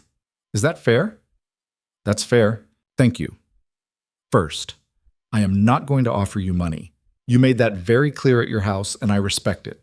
I'm not going to write you a check, and you are not going to refuse it, and we are not going to do that particular dance, because it is beneath both of us. Thank you. Second, I would like to tell you that my daughter is, as I predicted she would be, extremely invested in the question of you. This is not a surprise. This is who she is. But in the last week she has, for the first time in her adult life, I think, stopped asking me how to acquire you. She has been asking me how to respect you. Those are different questions, and I think you know the difference." "Yes." "Good. Third, Dr. Iodell has proposed something, and Ms. Whitfield has agreed to it, and I have, let's say, supported it in the quiet financial ways that a man in my position can support things. I would like Dr. Iodelle to explain it to you because it was his idea, and I don't want to take credit for it. Dr. Iodelle?" Marcus Iodelle cleared his throat. He had been quiet the entire meeting. Now he leaned forward and finally met Ethan's eyes directly. "Cole," he said. "Ethan, I've been thinking about that night for 3 weeks. I have run it in my head maybe 100 times. And I keep coming back to the same thing. You did not do anything in that trauma bay that a fourth-year emergency medicine resident would have done better. In some of it, you did it better. The call on the pneumo was clean. The compressions were textbook. The decision to go to 300 on the second shock was the decision I would have made. You made it 2 minutes faster than I could have gotten there. Bam megsits basum chinsi. Ethan didn't say anything. You are, Marcus said, wasting your life walking the halls of this hospital, and you and I both know it. Marcus, let me finish. I know why. I know about your wife. I am very sorry. I am not going to try to talk you out of a grief I have not lived. But what I want to propose to you is this. We have an open seat in the emergency department's training program for combat medics who want to bridge to civilian certification. It's a state program. It's funded. It is specifically designed for people like you, and it would not require you to pay a dime. It would require you to come back part-time and take the course over 12 months. At the end of it, you would have a valid EMTP certification, and you could work in this emergency department as a paramedic with credentials, with legal protection, with a salary that is significantly higher than what you are making now, and I would very much like you to do it. Ethan looked down at the table. The course is 3 nights a week, Marcus said. The hours are designed around people who have day jobs and kids. The hospital can shift you to an early evening security rotation, 5 to 11, that would let you be home for breakfast and dinner most days. Your daughter's bedtime routine stays intact. That was a consideration. Ethan's jaw worked. Whose consideration? He said. Mine, Marcus said. And mine, Richard Hart said. I will be honest with you. I asked about the logistics. I wanted to make sure it was possible. I did not pay for anything. I will not pay for anything. You would not take it. No, I would not. I know, that's why I didn't. Ethan looked around the table. Claire Whitfield was watching him carefully. The man from legal had stopped writing. Marcus Iodelle was waiting. Richard Hart's hands were folded and his eyes were on Ethan's face. Why? Ethan said. Why what, Mr. Cole? Claire Whitfield said. Why are you doing this? Why aren't you just firing me and being done with it? That's cleaner. That's easier. Why are we in this meeting? There was a pause. Claire Whitfield closed her folder. Mr. Cole, she said, I have worked in hospital risk management for 19 years. In 19 years, I have been in probably 40 meetings like this one. Meetings where we have to figure out what to do about an employee who has done a thing they were not supposed to do. In every single one of those meetings until this one, the answer was obvious. Termination. Maybe a report to the relevant board. Done. I did not have feelings about it. It was just the work. Okay. This is the first time in my career I have sat in a meeting like this and thought, we cannot fire this person. It would be wrong to fire this person. I have been very uncomfortable about it for 3 weeks. I don't like being uncomfortable. I am a risk manager. My job is to be comfortable. So we are going to try something. We are going to try to bring you inside a credentialing pathway, and we are going to try to keep you, and I am going to write a policy memo tomorrow about the extraordinary circumstances that justify this that I am already dreading. That is why we are in this meeting, Mr. Cole. Because you saved a woman's life, and because you are clearly wasted in your current role, and because, frankly, I do not want to be the person who pushed you out the door. Ethan sat very still. He did not say yes. He did not say no. He said, after a long moment, I need to think about it. Of course, Claire Whitfield said. I have to think about it. I have a daughter. It's not just me. Of course, Marcus said. Take a week, Richard Hart said. Take 2. Nobody is asking you to sign anything tonight. Ethan stood up. Thank you, he said. All of you. I'll get back to you. He walked out. He did not go home first. He drove, with his hands tight on the wheel of the old F-150 and the heat set to the highest setting because he had started to shake somewhere on the second-floor stairs, out of the parking lot and east on Merrimack until he was out of the city. He drove until the streetlights stopped and the houses got further apart and the road narrowed into the 2-lane that led out past the lake. He pulled over into a gravel turnout next to a field he could not see in the dark. He turned off the engine. He sat in the dark and listened to the engine tick. He had a daughter asleep in a bed 2 miles behind him, under a blanket with astronaut cats on it, with a babysitter reading a romance novel in the living room, and he had just been offered not money, not thanks, something worse. He had just been offered his old life back, with a door cracked open that would let him walk into it again if he chose to. He did not know if he could. He did not know if he could survive walking into that room again night after night, and standing over another body and putting his hands on it and deciding whether or not to be the man who knew what to do. He did not know if he could carry it. He did not know if Sophie could carry it, because it would be her carrying it too, because everything he carried, she carried, because that was how it worked when there were 2 of you and only one of you was an adult. He put his forehead down on the steering wheel. He thought about Rachel. He thought about Rachel's face the morning she died, the way she had been laughing at something on the radio while she stirred the soup, the way she had said, "Oh, shoot," when she'd spilled a little of it on the stovetop, and the way she had looked up at him as he came in through the side door, and the way her eyes had gone, wide, for just half a second, not with pain, with surprise, as if she had looked up and seen something unexpected, and then she had said his name, and she had said some things, and she had not finished it. He had been 2 steps from her. 2 steps. He had done everything right. He thought about Lena Hart's hand in his. He thought about her voice on the phone 4 nights ago. I was going to die and I was okay with it. That's the part I can't. I had already let go. He thought, if I had not been there, she would be dead. I was there. And she is alive. He thought, that is the only sentence. That is the only sentence that matters. He lifted his head. He sat up. He looked out through the windshield at the dark field. Somewhere out past the grass, in the far dark, a single light was on in a farmhouse window, a small square of yellow hanging there as if suspended. He looked at it for a long time. Then he pulled out his phone. He scrolled to Elle. He pressed the call button. She answered on the second ring. Her voice was thick with sleep. Ethan? Hey. What time is it? Late. I'm sorry. Were you asleep? I'm always asleep. I am perpetually asleep. They keep pumping me full of stuff. What's wrong? Nothing's wrong. I needed to tell somebody something, and I don't have a lot of somebodies. Tell me. He sat there in the dark cab of his truck with the heat still running and the light in the farmhouse window still burning somewhere in the distance, and he opened his mouth and he said the first true thing he had said to anybody in a long time. I think I'm going to say yes, he said. Yes to what? The hospital offered me something. Okay.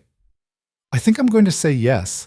I don't know if I can do it. I don't know if I should. I don't know any of it, Lena, but I think I'm going to say yes. And I wanted to tell you before I told anybody else. There was a long, long quiet on the other end of the phone, and then she said very softly, "Okay. Okay. Okay. That's all I needed to hear. I'm going back to sleep now. Call me tomorrow." "Okay. Ethan. Yeah. I'm proud of you. You don't even know me." "I know one thing about you," she said. "I know the thing that matters." She hung up. He sat in the truck for a little longer. Then he started the engine and he pulled out onto the 2-lane and he drove home, slowly, with the heater pouring out warm, dry air and the dashboard glowing green around him. And when he pulled into his driveway, it was almost 3 in the morning, and the porch light was on because Mrs. Alvarez had remembered to leave it on for him. And somewhere above him in the house, his daughter was asleep in her astronaut cat blanket, and the world had not ended. And he had, for the first time in a very long time, said yes to something. He sat in the truck one more minute before he went inside. He did not say Rachel's name out loud, but he put his hand flat against the passenger seat, once, briefly, and he let it rest there. And then he got out of the truck and walked up to his own front door and went into his own life. He told the hospital yes on a Tuesday. He told Sophie on a Saturday because he was not a stupid man and he knew there was an order to these things. You did not tell a 7-year-old that her father was going back to school until you were sure the school was real and your hours were set and the babysitter schedule was stapled down, because a 7-year-old did not live in the land of maybe, and if you told her maybe she would make it definitely in her own head within about 40 seconds. And then you would have to unmake it. And she would hate you a little for the unmaking. So he did it on a Saturday morning with pancakes. He put a stack in front of her with the maple syrup warmed in the little ceramic pitcher Rachel had bought at a pottery fair in Athens, Ohio, a long time ago. Sophie considered the stack. She poured syrup until it was officially too much syrup. She cut a bite. "Hey, Soph." "Yeah. I have to talk to you about something." She put her fork down. She had learned, at some point Ethan had not been tracking, that "I have to talk to you about something" meant the fork went down.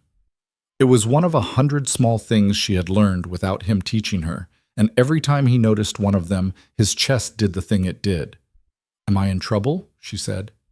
"No, nope. Not even a little. Different thing. Dad's going to start going back to school." She stared at him. "Dad?" "Yeah. You're too old for school." "That is factually inaccurate." "You're old, Dad."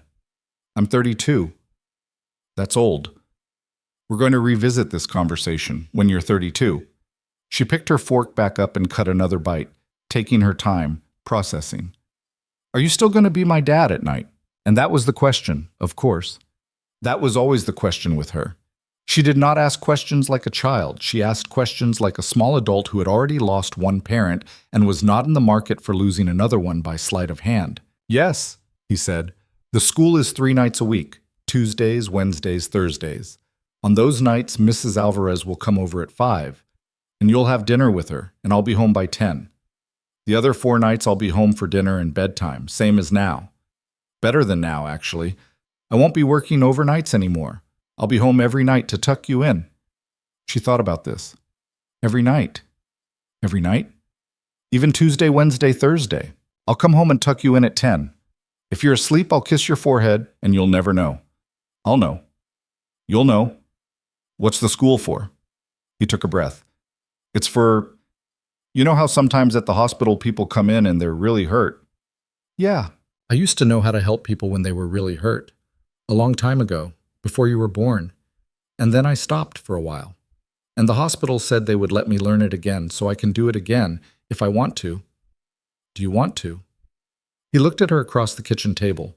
The syrup had dripped off the edge of her plate onto the placemat. One pancake was drowning. Her hair was still a disaster from sleep. "I think I want to," he said. "Yeah, I think I do." She nodded slowly. She cut another bite. "Okay," she said. "Yeah? Yeah, that's fine." "That's fine?" "Dad, I don't know what you want me to say. It's fine. Eat your breakfast." He laughed. He could not help it.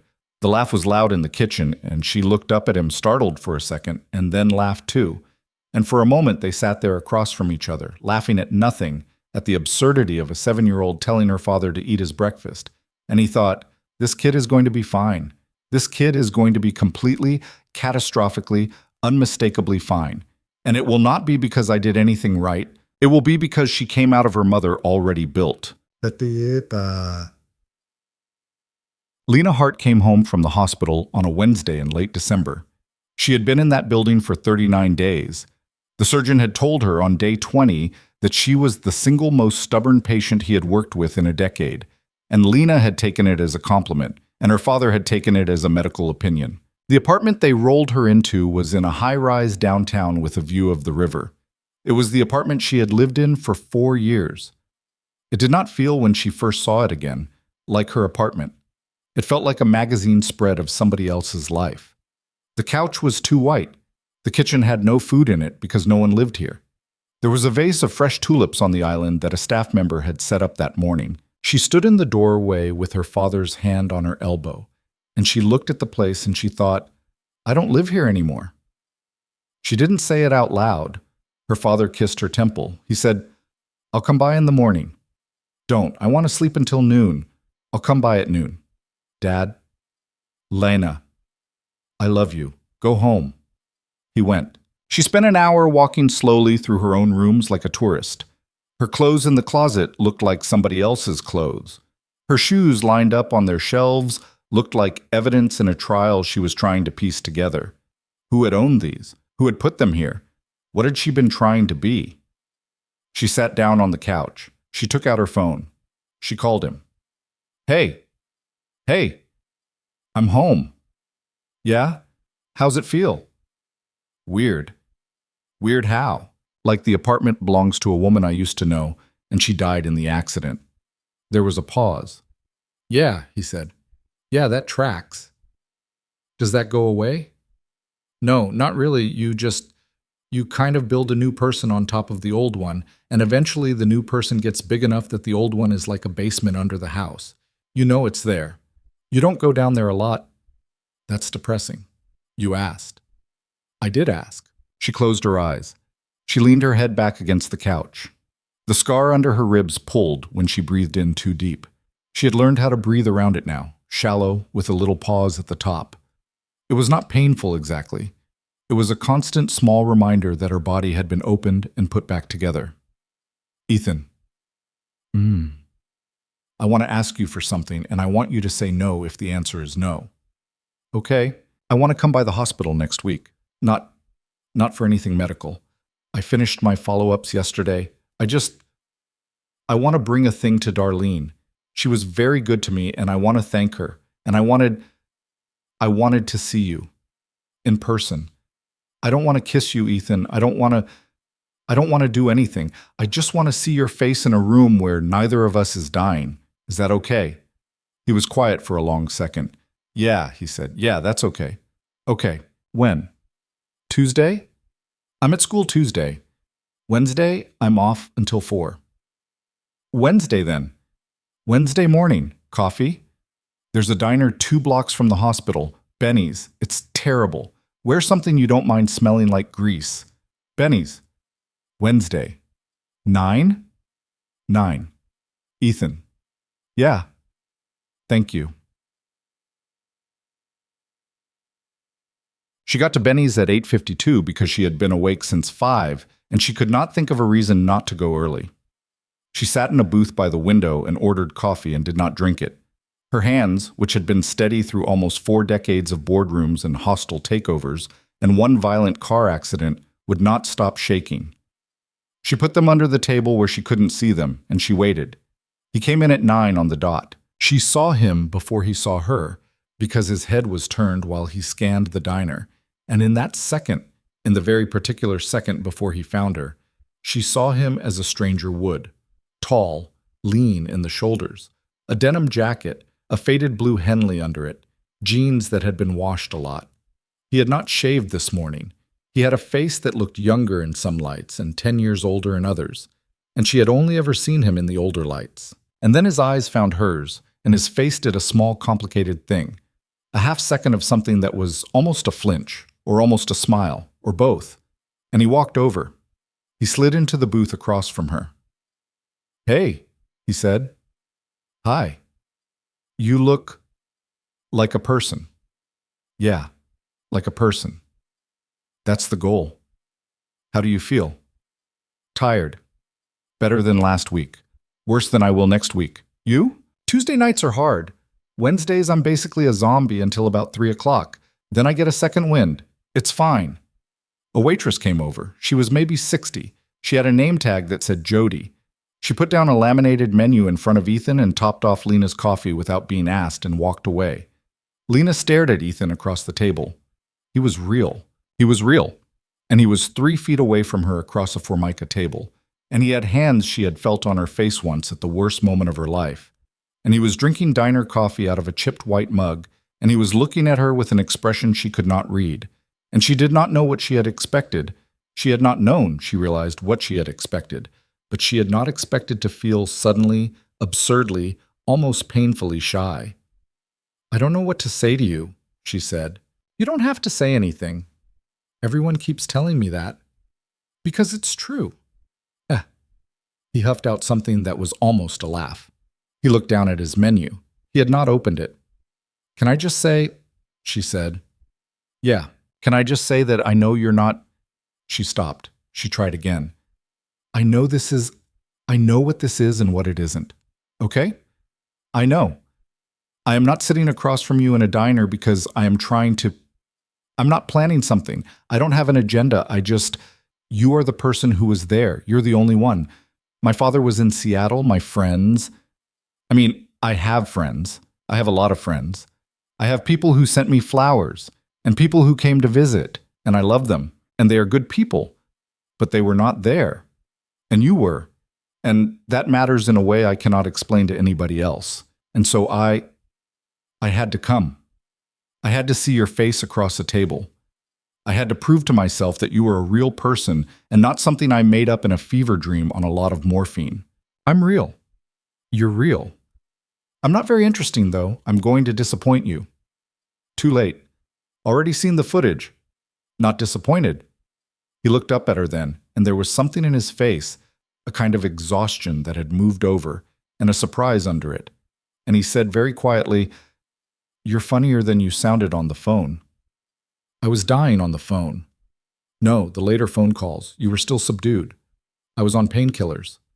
Ah, this is the real me. I'm sorry. It's too late for you to back out. I'm not backing out. Good. They sat there. Jody came back. Ethan ordered eggs over easy and rye toast.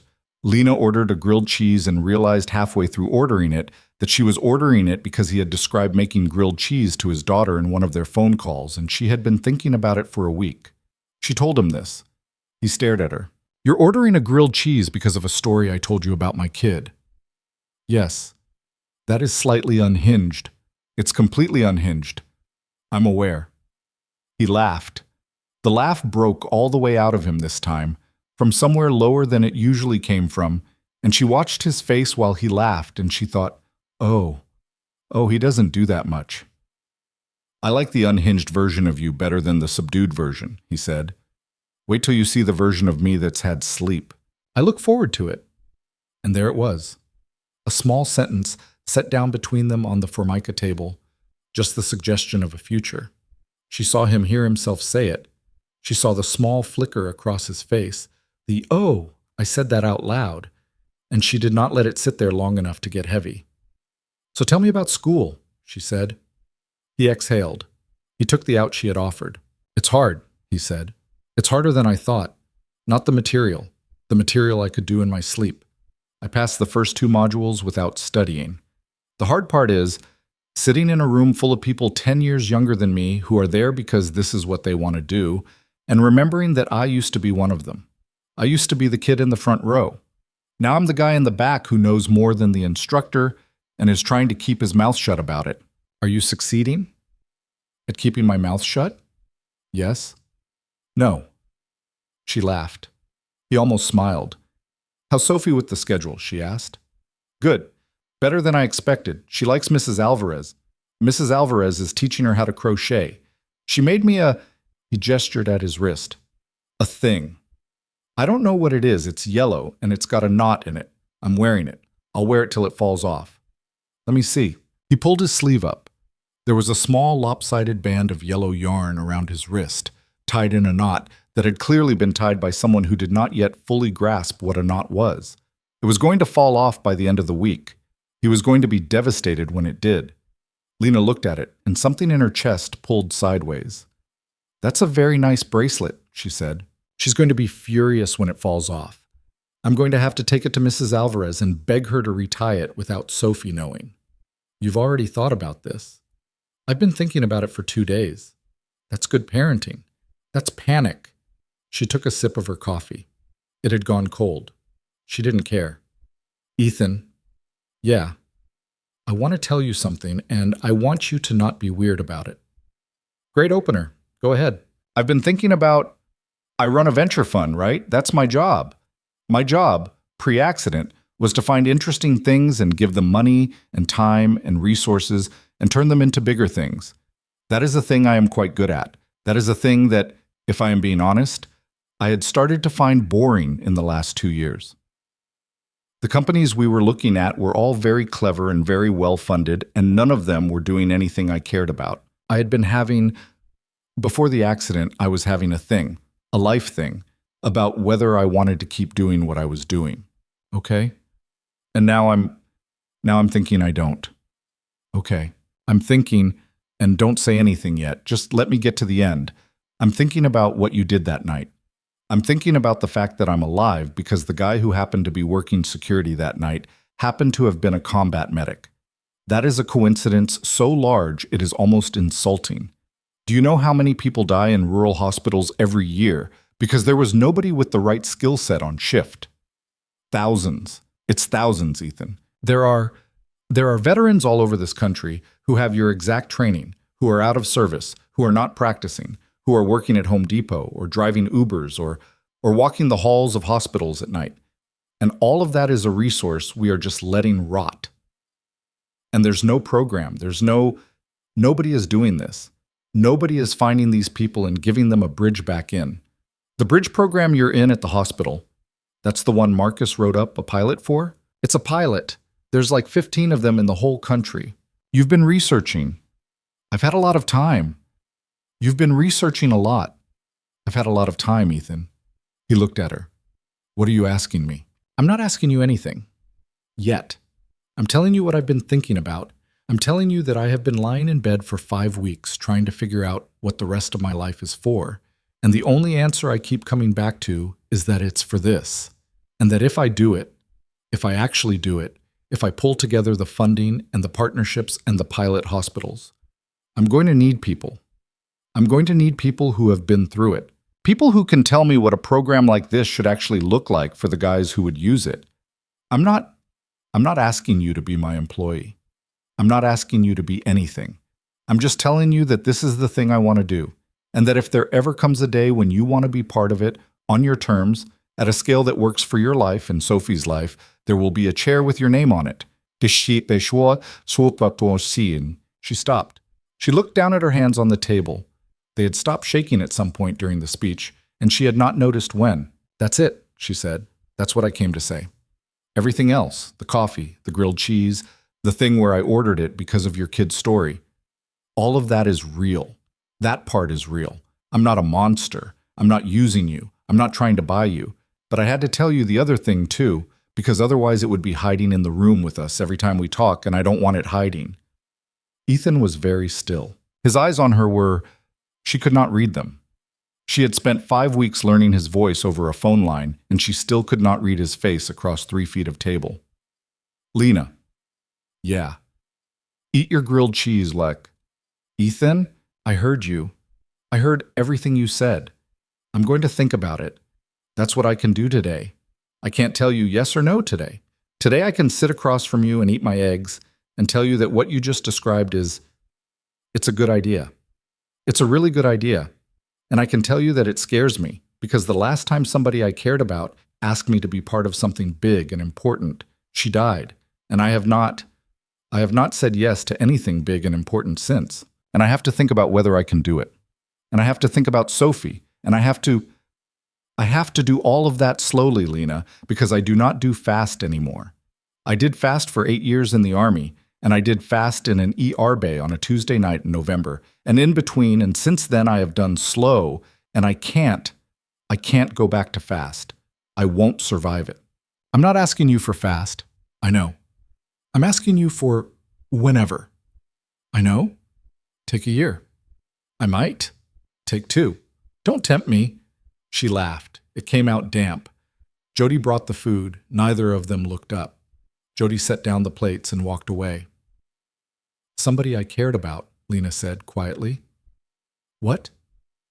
You said the last time somebody I cared about asked me to be part of something big and important.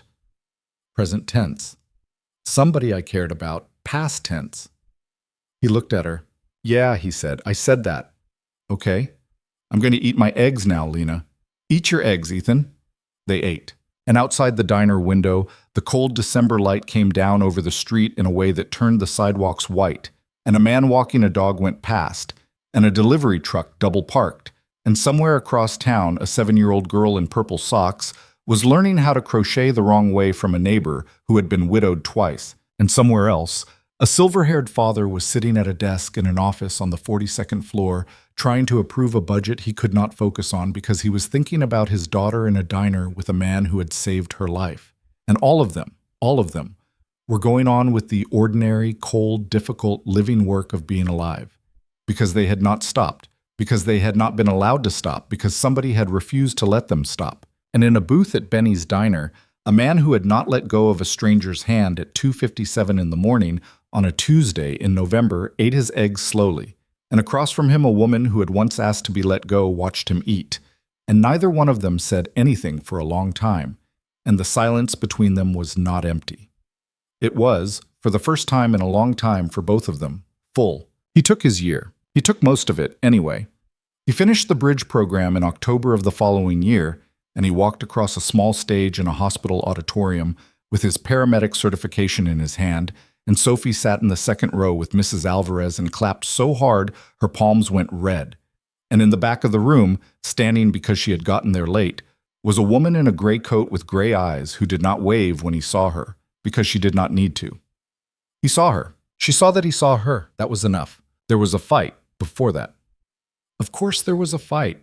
Ethan was not a man built for a clean, uncomplicated yes, and Lena was not a woman built for waiting. And in the spring of that year, they had one bad night in her kitchen, a night that started over the pilot program proposal and ended around 2 in the morning with Lena sitting on the tile floor with her back against the cabinet and her knees pulled up, saying, "I can't keep being the thing you're scared of," and Ethan standing in the doorway saying, I know, I'm sorry, I'm working on it. Lena, I'm working on it as fast as I can work. And both of them crying in the terrible, ugly way that people cry when they are done pretending they are not about to lose something. They did not lose it. He walked across the kitchen. He sat down on the tile next to her. He did not touch her. He put his hand down flat on the tile between them, palm up, and he left it there. And eventually, after a long time, she put her hand in his. Neither of them ran. That was the whole of it, in the end. That was the thing they built everything else on. Not that they were good at this. Not that they were whole or healed or easy. Just that when the moment came to run, they had both, separately, decided not to. Sophie met her on a Saturday in June. Ethan had rehearsed it for weeks. Lena had rehearsed it for longer. They had picked a park. They had picked a bench. They had agreed on 30 minutes and a backup plan and an exit line. None of it mattered. Sophie looked up at Lena from under a floppy yellow hat and said, "You're the lady from the phone." And Lena said, "I'm the lady from the phone." And Sophie said, "My dad talks different when he talks to you." And Lena said, "How?" And Sophie said, "Softer." And that was it. That was the whole introduction. 30 minutes became 3 hours. The exit line was never used. The program, the thing Lena had described in the diner, the bridge for combat medics with no clean road home, broke ground, administratively, in the winter of Ethan's second year. Richard Hart put in the seed capital and then stepped back because he understood, in the way good fathers understand, that this was not his to own. Lena ran the fund side. Marcus Aodelli ran the clinical side. Ethan was the third name on the letterhead, the one the veterans actually called when they wanted to know if the program was real or whether this was another thing that was going to chew them up. They called him because he picked up the phone. They called him because when he said, "I've been where you are," it was not a line. It was a sentence he had spent a long time earning the right to say. The first cohort was 11 men and 2 women. 9 of them finished. 6 of them took jobs in rural emergency departments across 3 states. 2 of them went on to PA school. One of them named his first son Ethan, which was a thing Ethan did not find out about for almost a year. And when he did find out, he sat in his truck in a parking lot and cried for the first time in a decade and did not tell anybody, not even Lena, for 3 days. He told her eventually. They were on the back porch of the house they had bought together. A small, not nice, stubborn old house in a neighborhood where the neighbors waved at you and meant it. And Sophie was inside doing her homework at the kitchen table, and the yellow light of the porch lamp was on, and Lena was sitting in the other chair with her feet in his lap. And he told her about the baby named Ethan, and she listened, and she did not say anything clever, because she had learned over the years that the moments that mattered did not want to be made clever. She just put her hand over his on her ankle. That was enough. They got married on a Tuesday at the courthouse. Sophie was the witness. She wore a yellow dress and a very serious expression. There were 12 people at the dinner after, in a private room at Benny's, which was still terrible, which was still the point. Darlene was there. She had retired by then. She brought her grandson, who was 4 and had jam on his face. Richard Hart gave a toast that was 8 sentences long and made everybody cry. Mrs. Alvarez ate 3 pieces of cake. In the last scene of this story, if a story like this one can be said to have a last scene, which it cannot, because the people in it kept living, Ethan is standing in the doorway of his own living room at 9 in the evening in November, exactly 5 years to the day from the night a woman on a gurney whispered, "Please just let me go." And he is watching his daughter, who is 12 now and taller than he ever expected her to be, and who has her mother's head tilt when she is concentrating, work on a math problem at the coffee table. And next to her, cross-legged on the rug, with a pencil tucked behind her ear and a scar she no longer notices running under her ribs, is his wife, who is not correcting Sophie's work, because Sophie does not need correcting, but is sitting there because Sophie likes the company. And the 3 of them are in a warm room in a not nice house on an ordinary street on an ordinary Tuesday night, and nothing is happening. That is the whole thing. Nothing is happening. And Ethan stands in the doorway and he thinks, because he is a man who thinks about things now, because he has let himself start thinking about things again. He thinks about a hallway and a gurney and a pale hand hanging off the side of a transport bed. And he thinks about a woman who made a single small choice to keep breathing because somebody had asked her to, and he thinks about how we mostly get the story wrong. We tell it like somebody saved somebody, like there was a hero and a person who was saved. The truth is smaller than that, and it is bigger than that.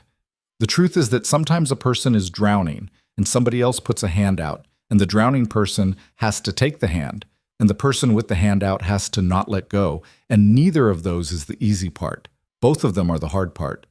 Both of them take the whole of a life. He has spent a long time believing he was a man who could not be saved. He was wrong about that.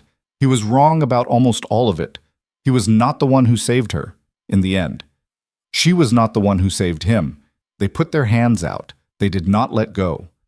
The rest of it was just the ordinary work of 2 imperfect people deciding, morning after morning, to stay.